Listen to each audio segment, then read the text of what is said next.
FATF report bolsters India's stance on terror groups in Pakistan. Their Hawala funding channels the Financial Action Task Force's FATF new report, which defines state-sponsored terrorism for the first time, could make things worse for Pakistan and bolster India's case on why Islamabad should be added to the grey list. The Department of Revenue, which comes under the Finance Ministry, has, so far, sent 3 letters to the FATF explaining why Pakistan should be on the grey list. Being put on the grey list means the country cannot control money laundering and terror financing operations and is put under increased monitoring by FATF, an intergovernmental body. It restricts access to the international trade and financial system. The country can face difficulty in getting loans from multilateral organizations like International Monetary Fund (IMF) and the World Bank. Being on the FATF grey list is a warning to the countries to take corrective measures, failing which they will be moved to the stringent FATF blacklist. The report defines state-sponsored terrorism as a state actively financing terrorist activities as part of its policy. Before this, India had identified state-sponsored terrorism from Pakistan as a source of terrorist financing risk in its MLTF Risk Assessment 2022. The findings of the report reinforce India's position. Pakistan-based terror outfits such as the LED, JIM, and Tehrik-e-Taliban Pakistan (TTP) remain global threat, as per the FATF.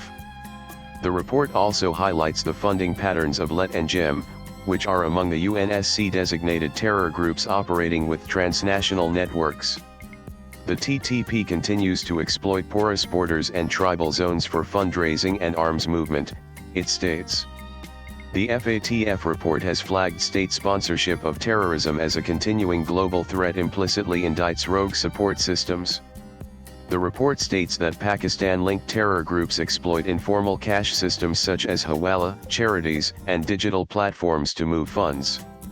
The terror outfits use social media, crypto, and front NGOs to bypass scrutiny, states the report, warning of tech-enabled jihad financing.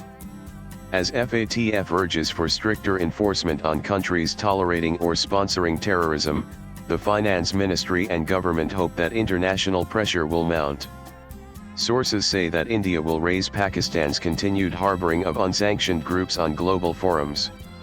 While the report stops short of naming states, multiple delegations and open-source inputs have linked certain national governments to providing financial logistic support to terror groups, with Pakistan implied in various assessments.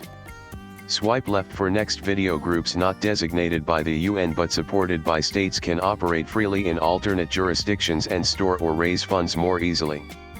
As per the government and also insinuated in this report, the methods are used for Pakistan-linked terror financing. Although Pakistan was removed from the grey list in 2022, India has warned that it's important that international finance institutions must keep close watch on Pakistan. Latest blogs.